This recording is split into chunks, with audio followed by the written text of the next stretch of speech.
We are pleased to have Amelia LoDolce here tonight.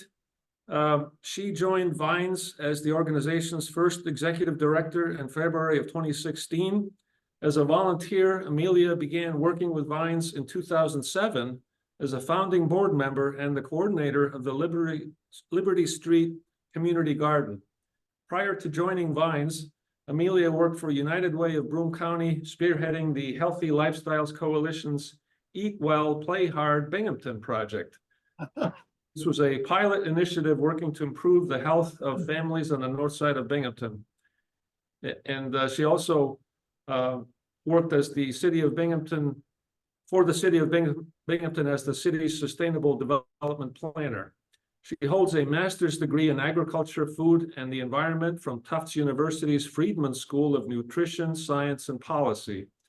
Having grown up on a farm in Otisco, New York, she enjoys working with other community members to make space in the urban neighborhoods for people to grow their own food and connect with the local environment. So thank you, Amelia LoDolce, and we appreciate you being here and all the work that you and your colleagues do and the volunteers that help out with that too. Thanks so much for having me. I know a fair amount of people here and on the Zoom call I know you know a bit about VINES. So I will give you like an overview of the organization and the work we do before I talk about the building, just in case folks aren't familiar. So as you heard in my bio, we got started in 2007 as an all-volunteer organization. We were hosted by Earth Day Southern Tier. And after about 6 years, we came out from underneath them and formed our own nonprofit. So in 2013, we had our own nonprofit status.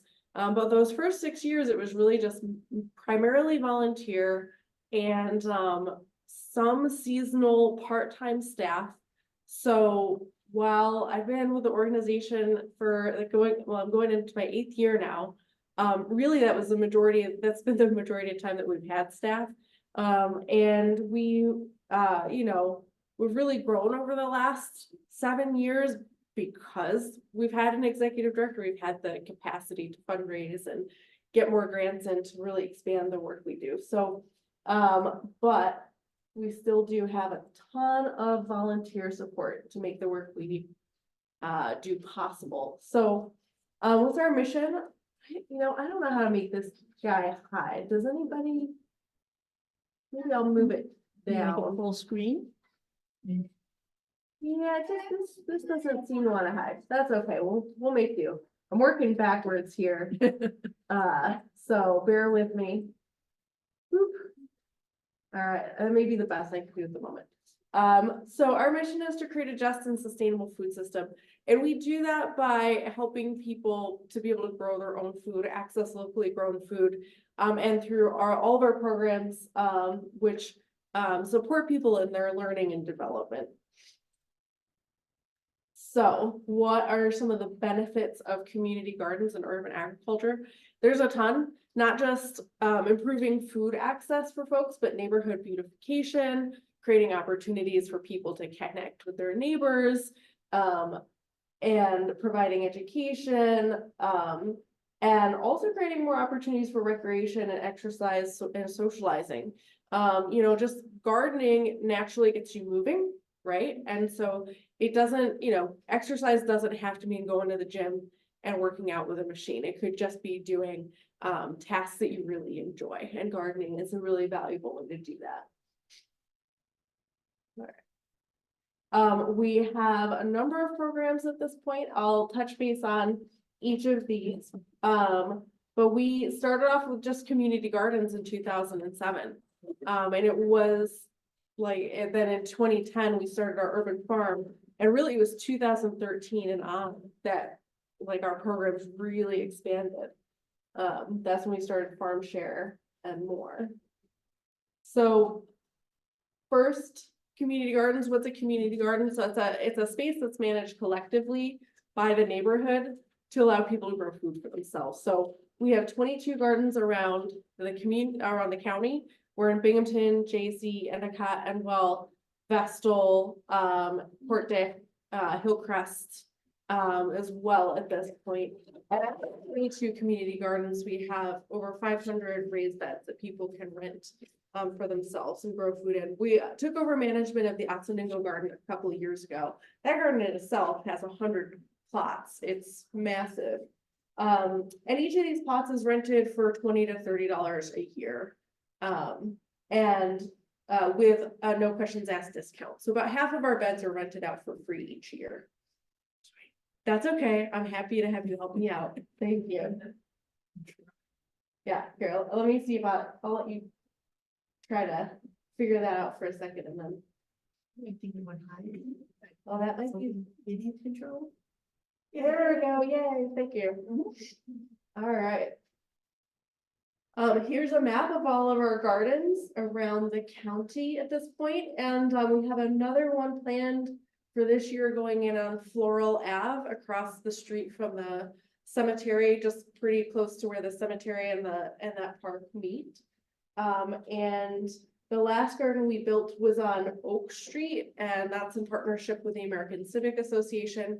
Both the Floral Ave garden and the Oak Street garden, our focus is to connect with new Americans in particular. So with the JC garden, we're working with folks who've been involved with BOCES ESL or ENL program to connect with folks. We have a lot of new Americans living in JC at this point.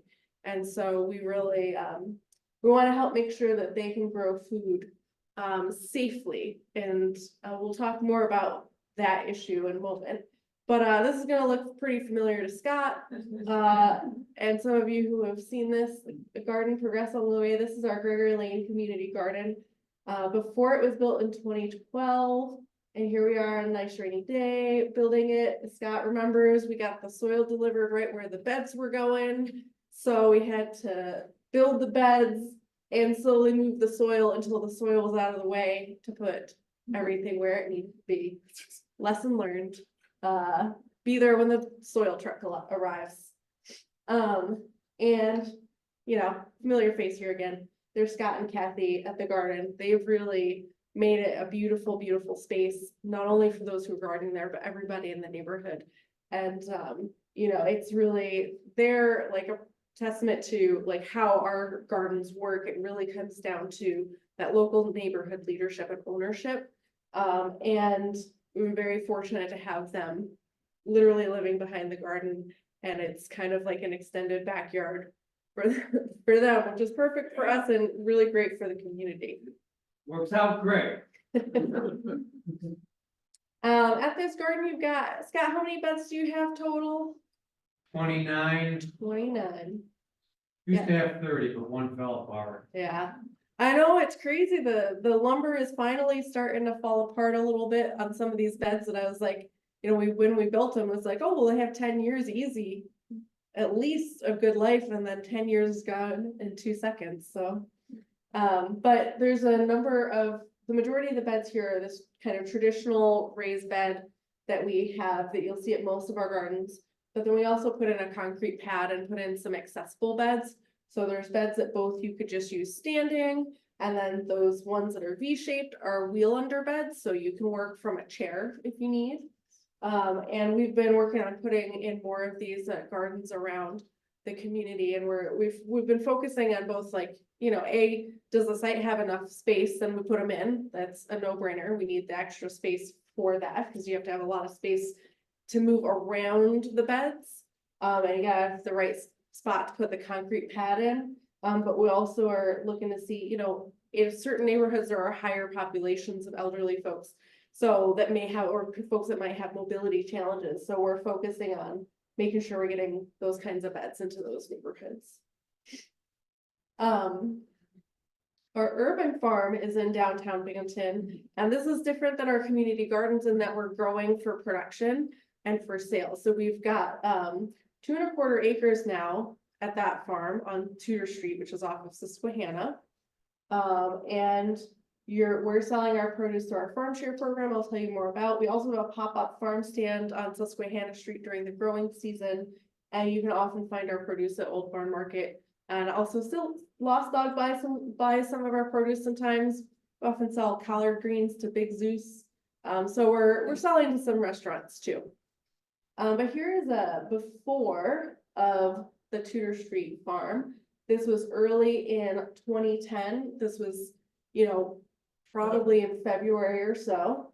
There was another house next to this one that had been, you know, empty for some amount of time.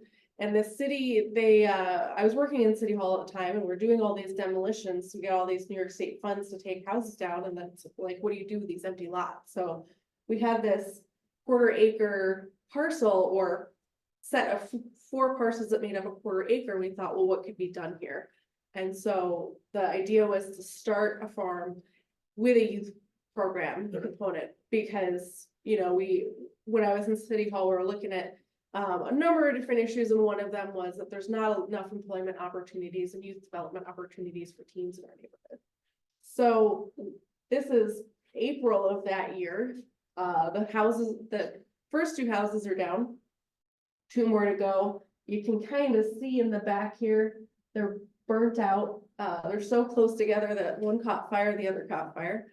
And we're clearing the site, lots of invasive stuff on there, lots of bittersweet and some Japanese knotweed, nice big cottonwood tree that eventually came down. But here we are in July of that year. So you can see, like, you know, urban agriculture can really transform a space in a very, very short amount of time.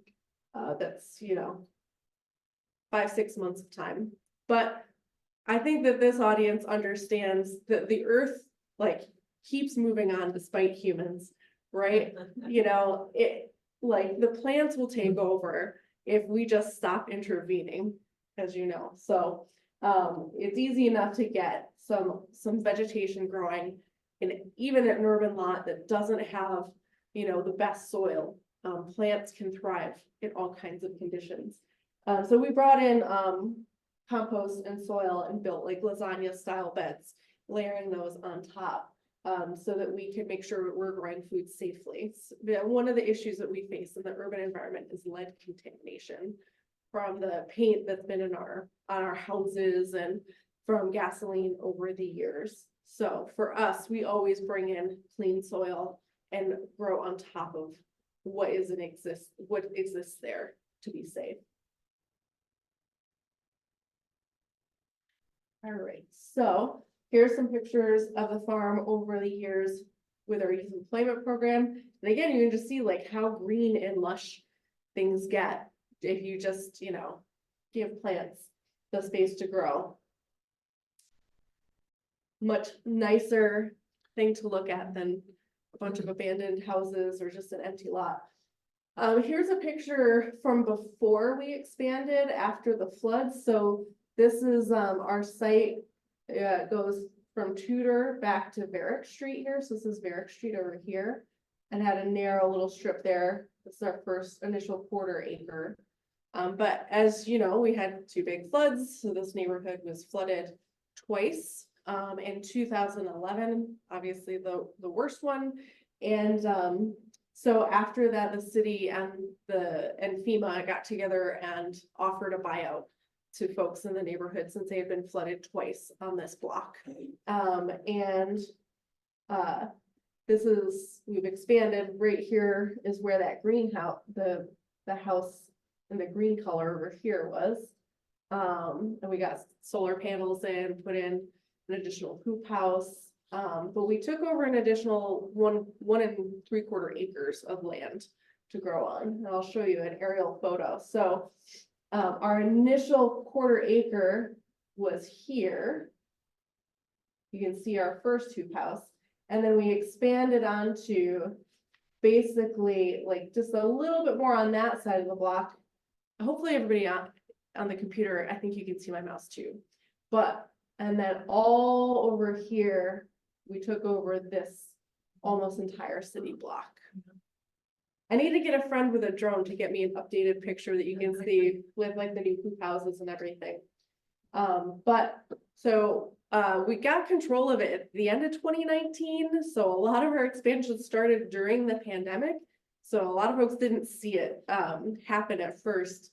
But we have expanded onto all of this, and we're still doing some work to really make the space what we want it. But it allowed us to really expand our youth program and expand the number of shares that we're growing for folks. So like I said, the urban farm really, like, we wanted a space to grow food for the community, but we also really wanted to have space for a youth employment program. And our youth employment program, Grow Binghamton, it's employment, but it's also youth development. That's really important. So we hire kids ages 14 to 21 from the Binghamton School District. We have a 6-week summer session that hires, this year we'll have 29 kids. And then during the spring and fall, they can come back and work for us again. And that's where we really start building up their knowledge of the organization and their ability to grow into leadership roles. We have an entry-level position for folks who've never been with us, but then after that, each year, youth can go up the ladder. So we have crew leaders who are supervising teams of teenagers. So each crew leader has 5 members on their crew that they're in charge of. And then we have a youth peer leader who then helps support the crew leaders, and our Grow Binghamton assistant, who's like the right-hand person for our staff member who runs the youth program, our youth program manager. And we just keep creating these positions because our kids keep coming back. We've had some folks with us for 5+ years, and we want to keep challenging them and giving them opportunities to grow. And so it's kind of like, it just winds up happening because they're such talented kids, that we create some new positions here and there to challenge them. So they are, in addition to working at the urban farm and growing all the food there, they're also building beds at people's homes and constructing portable garden bags through our Build a Garden program. And they do a lot of different trainings with us. They take, we have seed financial planning come in and do financial literacy. We'll have somebody in from the staff group to talk about like entrepreneurship.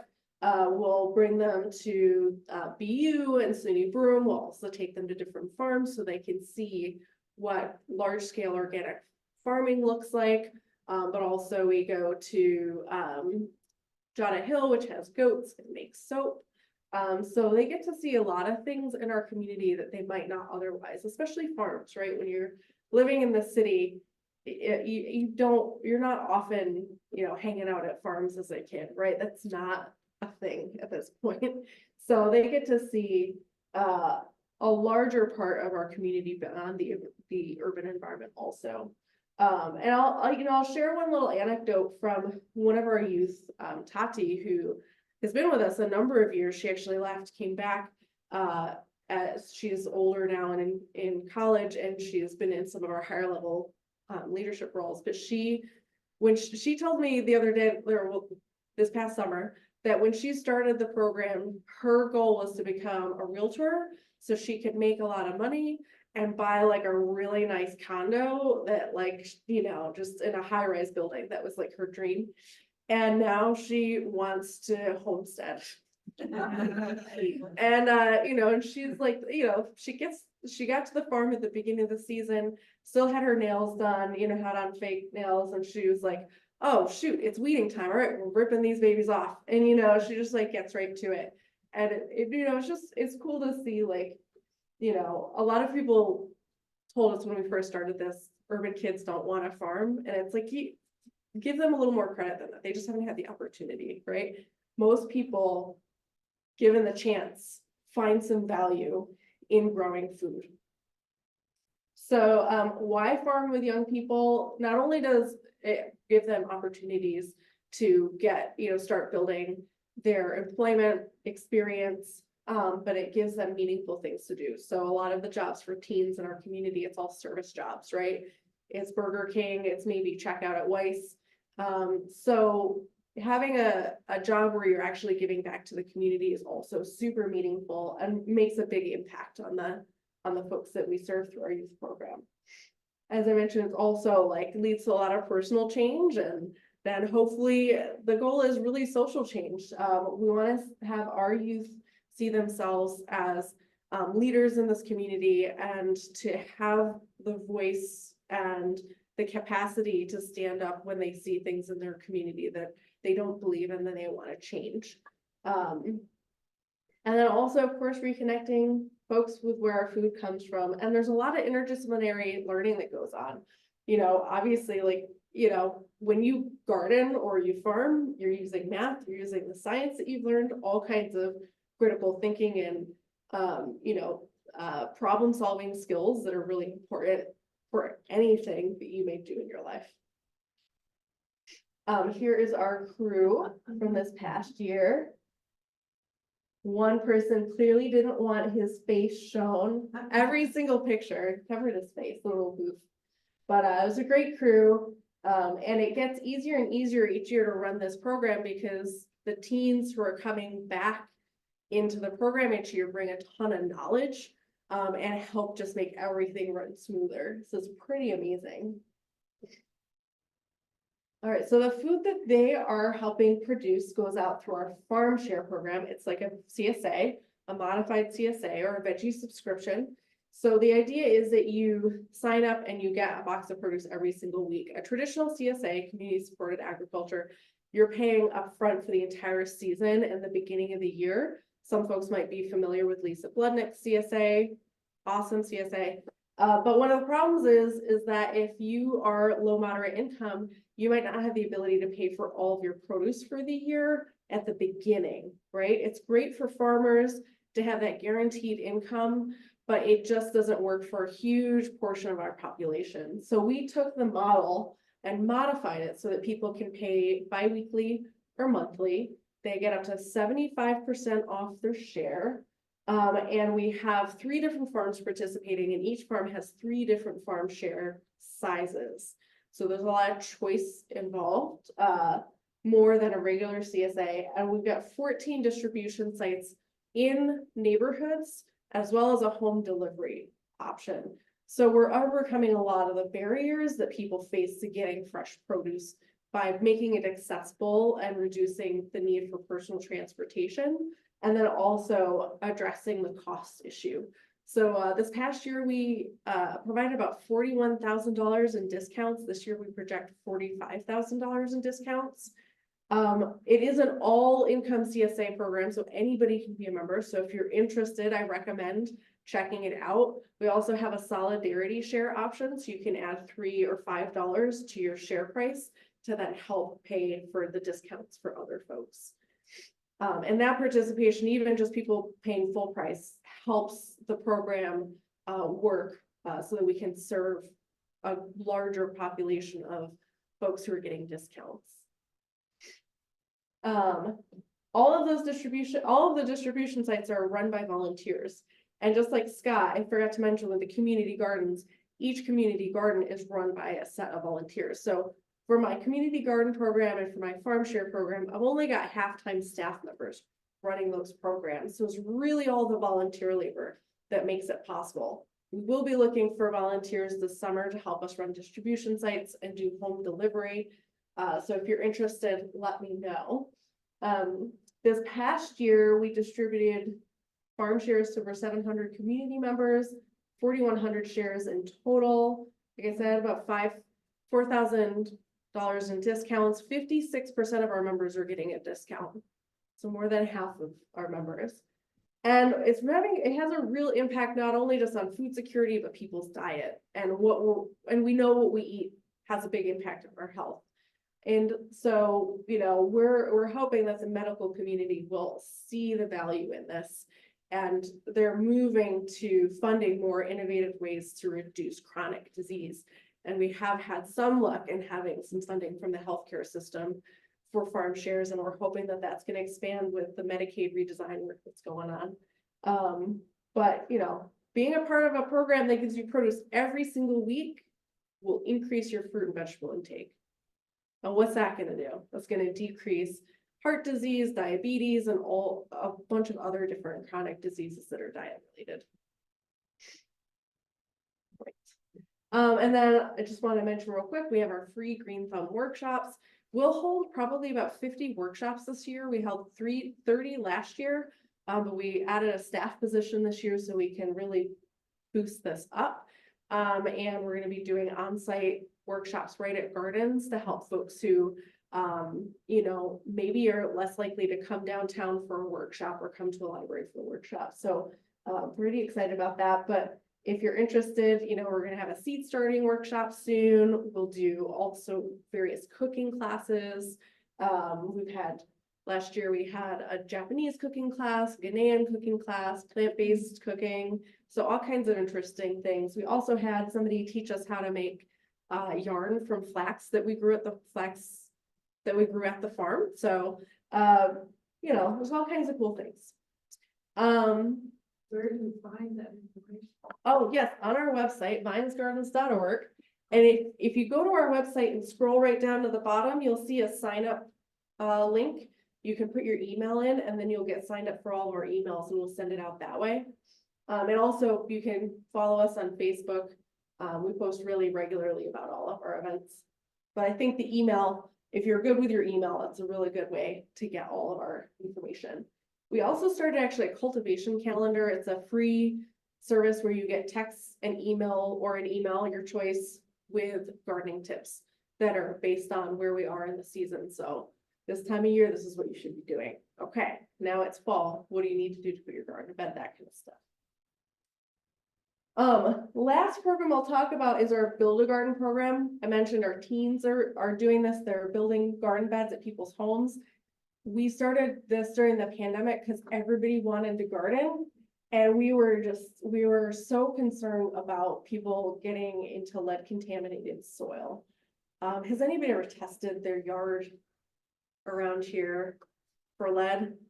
No? If your garden, not your ground. If you're within like Binghamton, JC or Endicott, like an environment where, you know, your house was built before the 70s and you're gardening right up next to your house, like you should get your soil tested. It's so prevalent. I haven't tested a yard yet in Binghamton that didn't have high rates of lead contamination. What was the year you said? 1970, lead paint was banned in 1970 or 71. Somebody had the answer? 72, I think. 72. Yep. So I've even had, you know, tested soil at a friend's house where he's like, well, I'm not gardening right next to the house. I'm gardening in the backyard. It's like, what if you had a shed back there? And lo and behold, he was using the garden that the previous owner had used. It was full of lead and he had a little kid. So, you know, it's worth testing where you're going to garden at home if you're gardening in ground. Yeah. Where did you get the soil that you use? Yeah, I like Boland's. Boland's has a good topsoil compost blend. It's actually worlds better than Scott. We got that early on for the gardens. It was terrible. Here to say it's improved. So it's really good. They can deliver right to your house. And then, you know, if you're gonna garden at home, build a compost bin, start composting your food scraps and your yard waste. Throw that into your. If you have an issue with raccoons. Yeah, they ate through my black plastic. Oh, did they?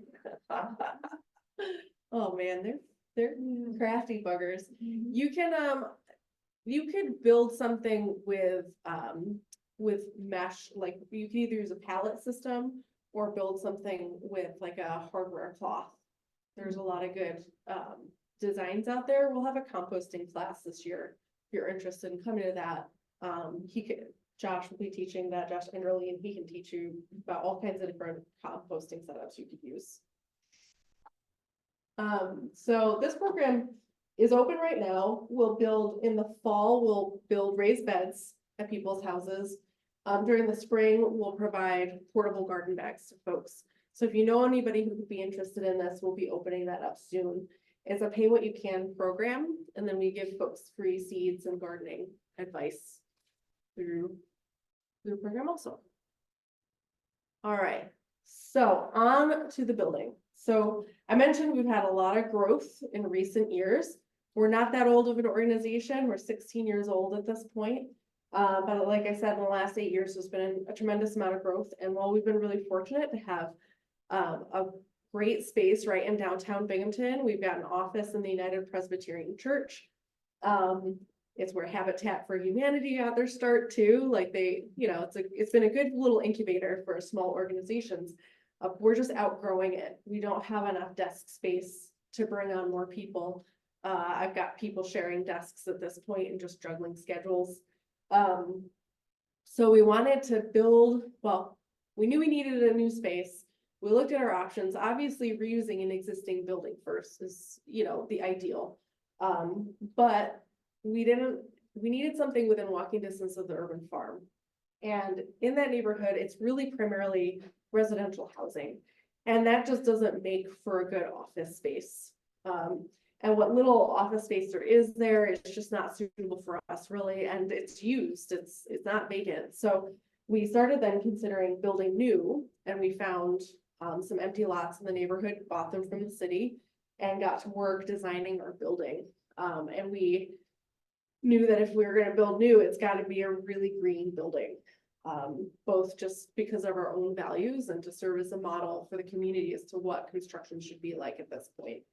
So we decided to go with straw bale construction. It's just something I've been really interested in for a number of years since I took a green building tour in Ithaca and went into the first straw bale house I'd ever been in, and it smelled like outdoors.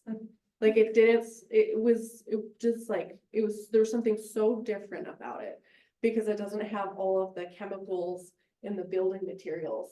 Do you want me to let that person in? Oh, There we go. yeah. So I think I can try to hide this again. There we go. We are fortunate in this community to have an architect, Laura Lee Insher. She is a secret-based design. She has her own straw bale house and has worked on 16 other straw bale houses herself. So she is a local expert that we could work with. And through the process also decided we're going for net zero energy. So the building will produce as much energy as it consumes. We broke ground last April and we should be completely done by September this year. Fingers crossed we'll be moving in the next 2 months, but we'll have plenty of things to button up before we're fully done. And we'll invite folks in to see the facility in September. But this is it in construction. I don't have terribly wonderful pictures of it right now from the exterior because there's these construction fences in front of it, so it's kind of hard to get a great picture. But I'll tell you more about the plaster. This is not its finished facade yet on the exterior, but we'll talk more about that. So I mentioned, we needed to do this because we're outgrowing our office space. Also working in a basement office in a church, it's just not the best thing for our employees. We have no sunlight in there. It's a little dreary at some points, but those things aside, also, we want to have a model for green construction in downtown Binghamton. We'll be the first commercial straw bale building in the Northeast. All the other straw bale buildings are residential, and it will be the first straw bale building in the city of Binghamton, first commercial straw bale in Northeast, and also the first net zero energy building in Binghamton. We expect to have a 50 to 80% savings on heating and cooling from a traditional building, and most of the materials in that building are renewable, biodegradable, natural materials. Other benefits, great indoor air quality because we don't have all the, with the volatile organic compounds off-gassing that you get from normal building materials. And for our organization, it's going to be a better space for gatherings and for our youth. Right now, our youth don't really have a spot to get in and out of the bad weather. So that's important. Yeah. So as far as building materials and price, how much does it qualify? Is it cheaper or more expensive than the regular stick? So if you're going to pay people to do all the straw installation, it's going to be more expensive. But if you can get some pizza, and if you're not a nonprofit, you're doing this with your friends, probably some beer, you could have some people help put those straw bales in for you. So on a residential level, it's often cheaper to build straw bale. Commercial were more expensive. We did have volunteers help us with the straw bale installation, but there's still a lot more work on our contractor's part. And also, so there's a learning curve for them. So it's more expensive, but overall with the net zero energy, the savings from being net zero energy will make back the additional costs within 10 years. So I was just curious if there's a big gap between the price of building one. as opposed to Yeah. traditional. Yeah, residential, it's, at the bottom point here is can be built with volunteers and other low unskilled labor. Straw bale construction is extremely easy to do. How Relative big to are the regular. bales? They're regular bales, yay long. Big old stuff where. Yeah, the rectangles, we're not working with, like the big round bales or anything. So, they're, maybe like 40 pounds to lift, Just curious. Yeah, I'll show you some pictures. So here's how it works. So in our building, we did a traditional stud framed wall. A lot of folks do straw bale and they do timber frame. So you have big open spans where you lay the straw bales like Lego or like it's a running bond pattern, how you see bricks with the seams staggered. But because timber frame is a lot more expensive to build, especially as a 2-story for the size building we're doing, we decided to, and our contractor is, they're carpenters, they know how to do stick frame. We decided to go with that and do an infill design where you, this is a top view where you see these, X's, that's a stud. So what we did was we cut notches in the straw bales and then fit them in to the studs. So on the inside, the studs are flush with the bale on the outside of the wall. And I'll show you some pictures so you can see that. And then on the inside, you can see they stick about 6 inches in. So our walls are incredibly thick, which makes them very energy efficient, and straw is a great insulator. And then we plaster right on top of that. And so you skip a whole lot of building materials that you otherwise need for a traditional house. So, common questions and concerns people have about straw are fire, water, bugs and vermin, and longevity. So straw bale walls with a natural plaster finish are extremely energy efficient. Or fire resistant. They're energy efficient, they're fire resistant. There's homes in California that have withstood the wildfires that were straw bale while everything else around them burned. They have the equivalent of a 2-hour masonry fire rated fire rating. And whereas a house with drywall has 0 fire rating. Like it's gonna go. Moisture. Using a natural plaster on your bales allows the water vapor to come and go and not collect and cause rot. It's like, what we put on a normal building with all of the air vapors, water vapors, all that is like putting on a rain slicker, right? You sweat inside that, you're sticky, right? That moisture is staying inside, it's not going out.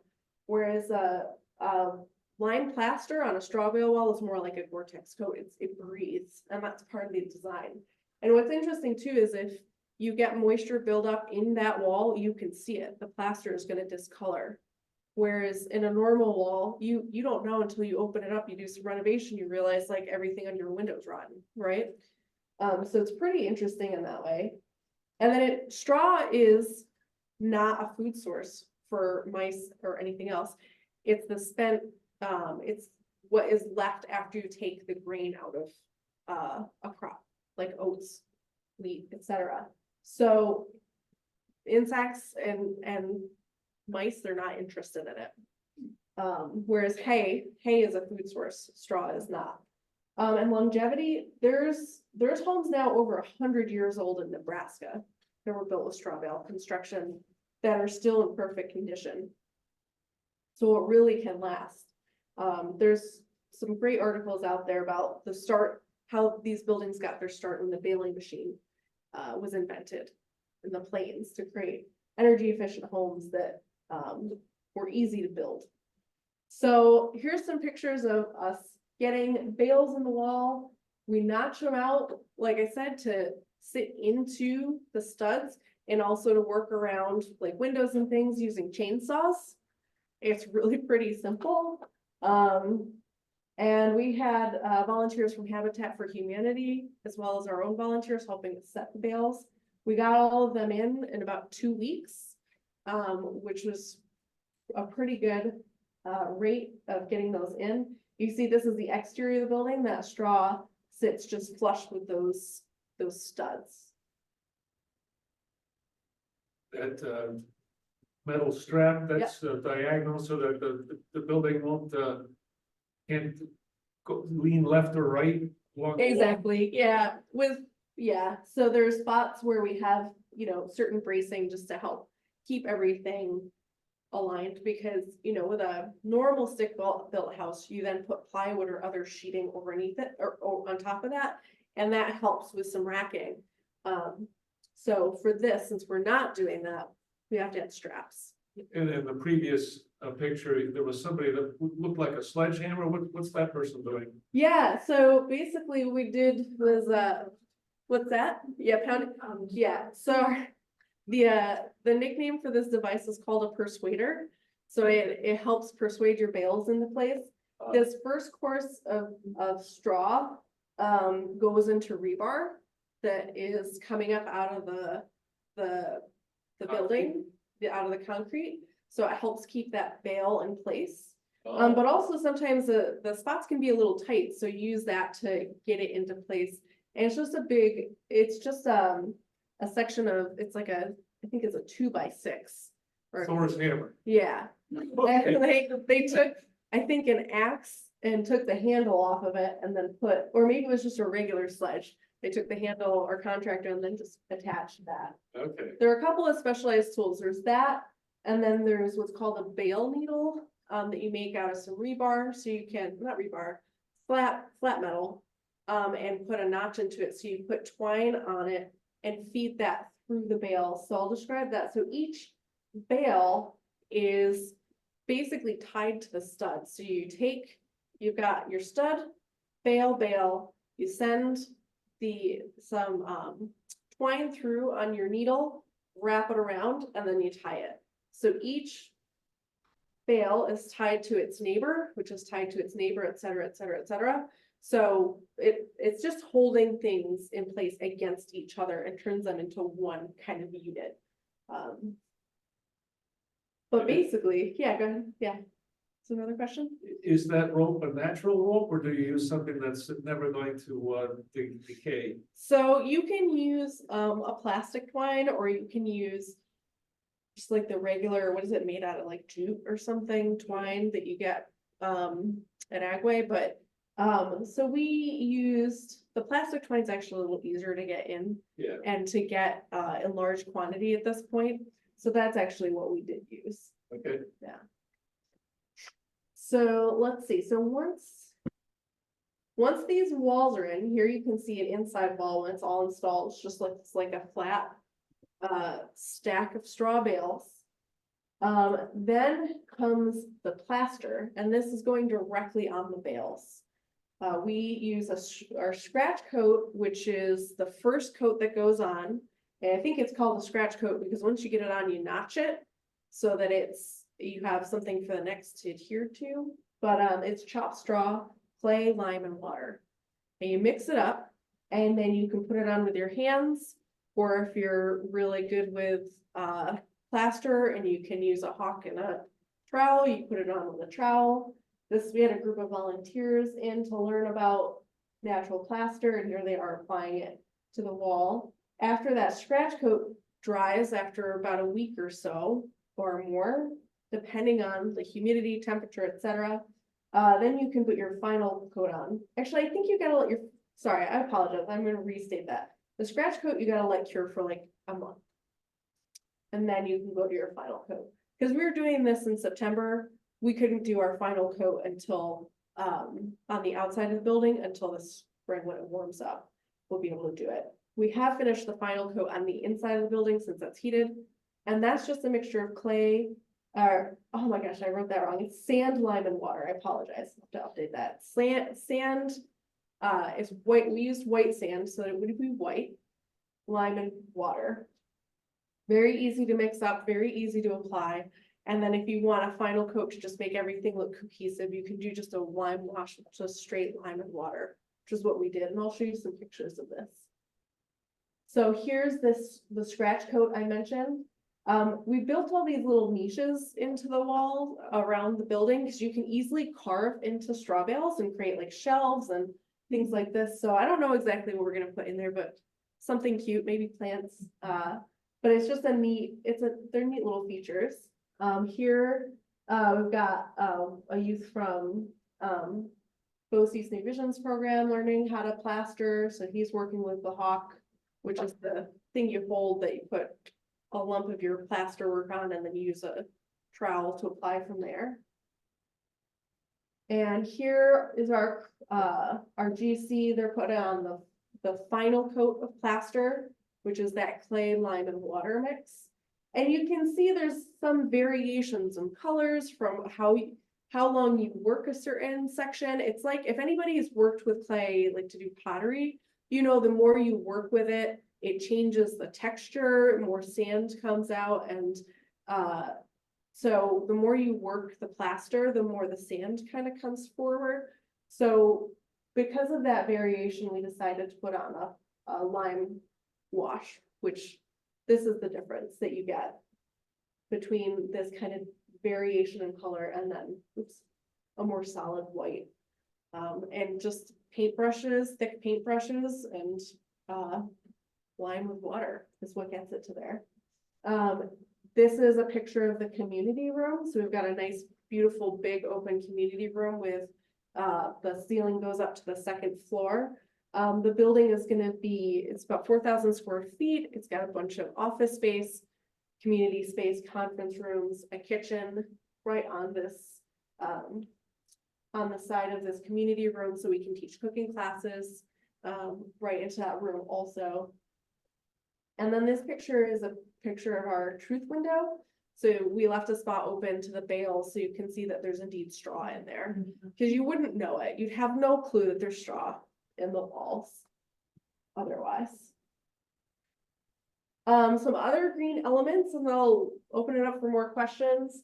To get to our net zero energy, we're gonna have solar panels here. We also are using some of the power from the solar panels at the farm to offset energy use at the office. Our heating and cooling system is an air source. We're using air source heat pumps. And then in terms of materials, I mean, most of the materials in our buildings that are just that have all of the VOCs and other things in them that are not good for us, not good for the environment, we've eliminated just by doing straw bale, right? We don't have drywall. We have some drywall, but the majority of the building is straw bales and then earth and plaster, right? Like it's the building itself is green, so that means we don't have to worry as much about indoor or air quality because of toxic building materials.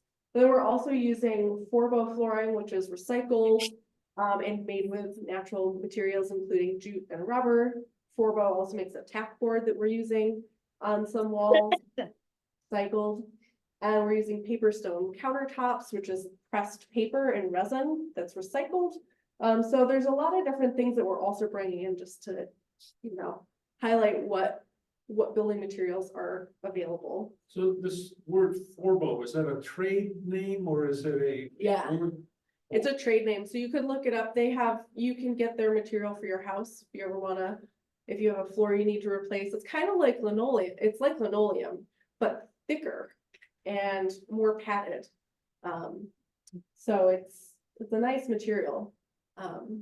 They used it at the Unitarian church, if anybody saw that after the renovation. That's what their flooring is. All right, so with that, I want to give people more time for questions if you have them. What's the other thing that went after Corbo, you said, was there another name up there?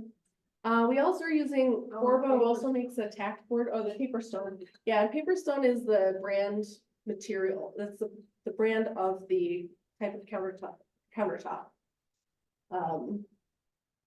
I have it in my own kitchen, it's pretty cool, it kind of looks, I don't know, it looks a little bit like the old, the tables that we had in science class, Oh, you know, like it kind of weathers, it looks, you know, it's a cool thing, and you just seal it with mineral you oil. can and get it stuff. locally, they have distributors around here. Belknap used to carry it, but they're not carrying it at this point, so you order it and you can get it shipped. I had a countertop company up in I think they're in Castle Creek. They did the installation for me, so I got it shipped to them and they did all the work on it and then installed it. For this, our contractor's gonna do it, but This seems like such a great idea. I'm wondering if it would be worth contacting somebody that has like a contractor association, that an organization that normally builds residential structures and even commercial structures, tour this facility. And maybe once you get it in operation, maybe you can give them some data too as to how much energy usage it makes it more efficient, how much less energy you're using for a comparable size volume building, as well as the features of integrating solar. And I noticed you had really big overhangs too, and I don't know if that's partially to protect the walls or to control how much direct sun you get in, but it's maybe both actually. both? Okay. Yeah, we definitely want to do a lot of education through the building, and invite folks in to see it, have statistics and information on our website, and let it be a test case to show people that this is a viable way of constructing. It might be good to coordinate that with BOCES too. Yeah. If there are people that are learning trades, that would be a perfect way to see what we want to see in the future Yes. versus the old inefficient style, heavy on the toxic materials, the off-gassing and all that type of stuff that you get. This is probably, being more fire resistant, that's going to become more and more important too. And certainly the heating and cooling, that's a super excellent thing that you're incorporating, the lowering your energy usage by more than half. Yeah. I mean, that's just a crazy amount that Yeah. that's what the world needs now. So For sure. we don't have to like double our energy usage, because we're adding electric vehicles, we're trying to electrify the economy, but if you can reduce what buildings use. Yeah. By this huge amount, wow, that can offset the transportation electrification. And then you can end up with maybe being close to the same energy usage per capita, as long as you don't grow your population. The problem is much less. Yep. And that's a key thing. This needs to be run up the flagpole to multiple government organizations. You said it better than I did tonight, even. I mean, yeah, absolutely. And we're hoping that, I hope that over time we'll have more green buildings in Binghamton, and we could do something like a green building tour, because it's super educational and could really open people's minds to different ways of building. You would know places aren't making construction all like. Well, they're building to LEED standards, leadership in energy efficiency and design, which is a more high-tech way of building green buildings. So the reason we're not even going for LEED certification, because it's so expensive and it's not worth it to us. But the way that we've gone as a society to get to more energy efficiency is to make our buildings super energy tight. And that comes with its own problems, especially if you're not using green building materials, because then you're trapping all of those chemicals that are off-gassing from the building inside, and you have to have air exchange systems. So that's why, we wanted to do something like this. Jerry, you had your hand up.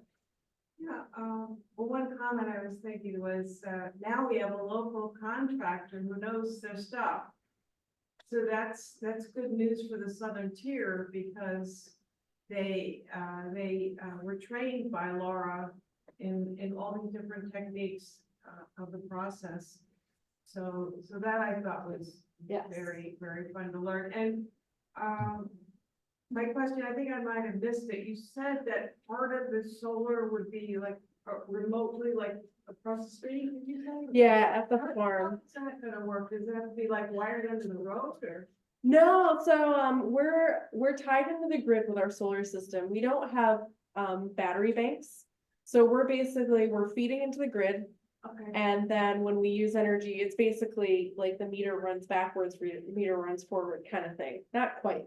NICEAG has a different way of tracking it, but basically, our energy produced at the farm is more than we use there, and that's extra that we can use toward our building. I was told that we can make that happen. I'm in the process now that I have an actual NICEAG account building to get them to make that happen, so. Are you gonna put solar panels on the building too? Yep. Okay. Very Yeah, good. so hopefully we'll have all the energy we need both for farm operations and for the building. That's the goal. So if you're. Question? Like the ones where you can rent solar, they build the solar farms and you buy so many of the panels or Yeah, whatever it is they do, and then they get their bill cut off by whatever they're.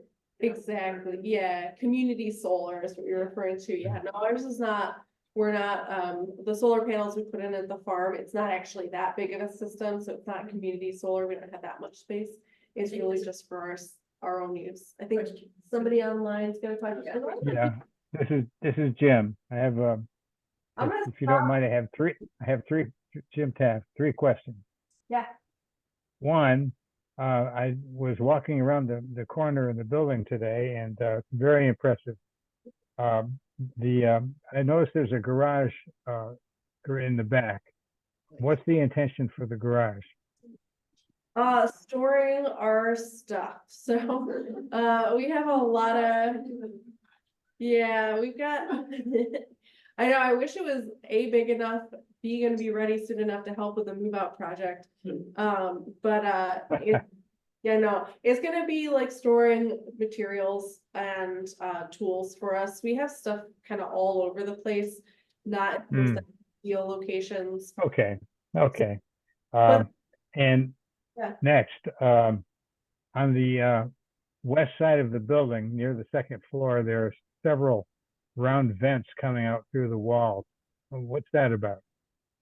That's part of our part of the HVAC system. So it's not completely finished at this point, but we've got air returns that are gonna go back into the air source heat pumps for air recovery. So Okay.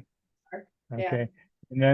And then the sign in front of the place has a list of organizations that are supporting this and helping fund it, I suppose. And who are the heavy hitters on that? Who are really the big helpers? the largest funders for the project are NYSERDA, the City of Binghamton, Don Lopardo's office, Empire State Development, and then the Hoyt Foundation, Green Mountain Energy Sun Club, and then private donors. So actually, we're still raising money for the project. So if anybody's interested, there's on our website, vinesgardens.org, right at the top, there's capital campaign link. If you'd like to support the project, you can donate there. Okay, thank you. Nice job. Thanks, Tim. Are you willing to say how much you're short by? We still have about $100,000 that I'd like to raise. We've been so busy with, like, the construction started taking off, and then I just didn't have the time to really devote as much to capital campaign because I had to figure out all the decisions to build the building. So, we're almost there. Out of the whole project is about, 1.6 million. So $100,000 left of a capital campaign of 250,000 isn't bad. So we'll get there by the fall, I think. Very good. So you were there almost every day, would you say? I've been there almost every single day since construction started. Yeah, it's a bit, people tell you how big of an undertaking a capital project is, and you don't appreciate it until you do it. So, With regard to community gardens and so forth, I didn't see any kind of fencing around those things. And if I put a garden like that in my yard, you would be only. They even jumped the 8 foot. yeah. Yeah. Deer, raccoons, whatever. So we do have fencing at the gardens, and they are different depending on what we're trying to keep out. If we're trying to keep out people, honestly, most fencing, there's only so much you can do. But really for most people, it's just having any fencing, even like at the Gregory Garden, we just have split rail fencing. And that just tells people this is a private space. They see community garden, they think, oh, I can just come in here and take whatever I want, but that's not the case at our gardens. Each bed is rented by someone, and what they're growing there, that's for them. So just having any fence up like that to keep people out, and reduce theft. But then when it comes to keeping cats and woodchucks out, our best strategy for that has been to put fencing right to the bed itself. We use a plastic flexible fencing that we staple right to the posts on the bed and underneath on the bottom, so that then Your battery's loaded. I don't know if it matters. that's right. Hopefully we'll be all right. And Say that again, you put it on the ground and up the sides, yeah, so let me see like here. that plastic netting like. Yeah, it's a plastic fencing Like a weed. that it looks actually like snow fencing. Yeah. But we get, Lowe's has a green one, so you don't have to have that ugly orange stuff. They have a green one, so it blends in better. And we take that, we cut it in half. If they come at like they're 5 feet, and we cut it in half, and it's the perfect height to staple around the bed. And that keeps out woodchucks, cats, and those kinds of critters. We mostly don't have deer pressure at our gardens. There are a couple where we do. Next to Temple Israel, Deerfield Place, like literally from the name of the street. And then our Corbett Ave garden on the south side. So we have a deer fence, an 8-foot deer fence at Corbett. Deerfield, we tried out a double fence design.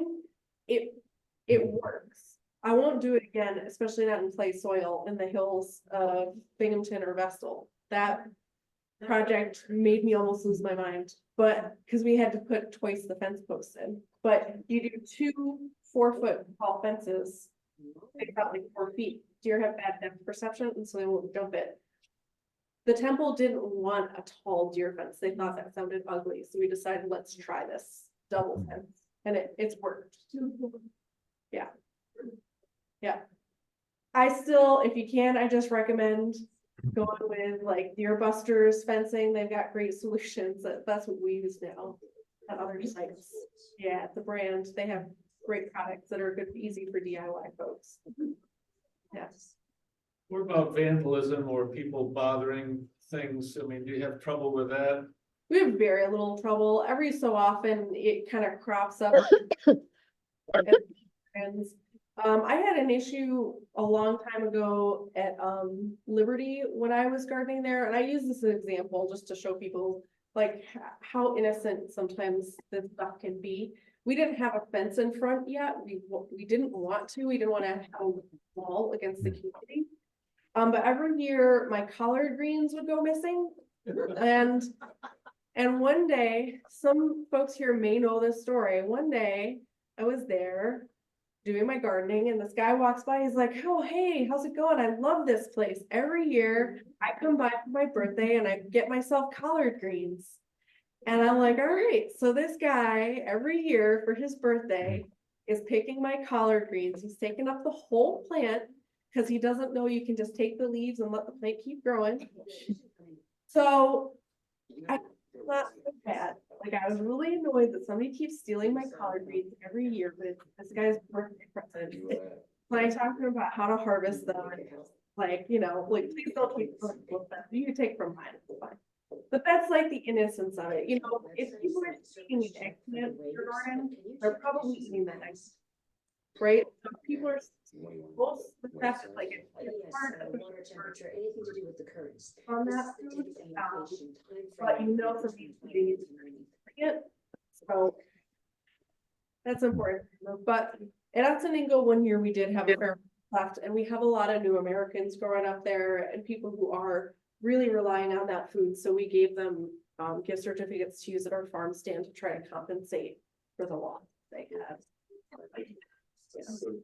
On occasion, we've had that, but deer will wipe you out, and if we don't have deer, we'll take the occasional theft from whoever. Yeah. I've had a garden in the Davis Avenue, and well, we have a couple of combination plants, so. Had, Yeah. And the one nice thing too, which I want to re-emphasize too, you hinted or mentioned it a little bit, but this builds community cohesiveness. People start to meet each other. If they're working next to each other, you know, one person's working in one garden plot, one of them was working another one, you might share tips. You might help each other out. You see, oh, you're growing that, what's that, you know? Yeah. And so people meet each other, they get to have a sense of community, and that builds trust. Especially if it's people that have come in from, you know, another country and they're refugees or whatever. Yes. That is a fantastic thing that you're doing. Thank you. Thanks. Yeah, I agree with you. I think it is really great. I mean, it's so much in our society, we're just like, we're separated from one each other. We're, you know, the pandemic made us even more isolated than before. And, you know, it's just super important that we have things in our community that get us to interact with people that we don't already know, right? And build more connection. I read some newspaper article that said your company was. Yep. That 157 Susquehanna Street. Yeah, so feel free to drive by it. It's at the corner of Susquehanna and Fayette. It's actually at the site of the former Gentleman Joe's Jazz Club where Herbie Hancock played. It's, you know, this neighborhood has a really cool history. It's very much a melting pot neighborhood, and you'll see they're starting to put some signs up around the neighborhood where there were sites around the Underground Railroad. There's one at our urban farm with the site on the Underground Railroad, so another spot near us. Whole history in that neighborhood. Area flooded before. How resistant is such a building to flooding? Yeah, so we are fortunately, we are slightly higher up in elevation and further away from the river than our farm. We're a couple blocks from the farm, 2 blocks. But we're further out of the floodplain, so we also did build up. So I don't think I actually have a picture of this, but if you are at the front of our building, the foundation comes up to 4 feet. Okay. So you just swim safe. You still got handicap accessible ramps. Yeah. Yeah, we wound up having a slightly comically long ramp, but you know, it's similar. Okay, and what swing for an elevator? No, we didn't. The building's 2 stories, so to make sure that we're ADA compliant, we have all the services that a person might need on the first floor. Okay. So that that allows us to be ADA. Elevator. Okay. Okay, I'll see you when you get here. Well, thank you. Yeah. No, I'm good. I'm been sitting all day, so thank you all. I appreciate it. Thank you very much. I think I can make it so that it's not, I mean, you can see everybody else on the screen. Yeah. So thank you, everybody, at home too, if you're on Zoom. We appreciate you joining us tonight, and especially those who came out in person. This was a great program. It surprised me that much better than I even expected. So the work that VINES is doing, that Amelia is leading, volunteers are helping with, and Scott and Kathy have helped with too for many years. It's a fantastic program. So thank you very much.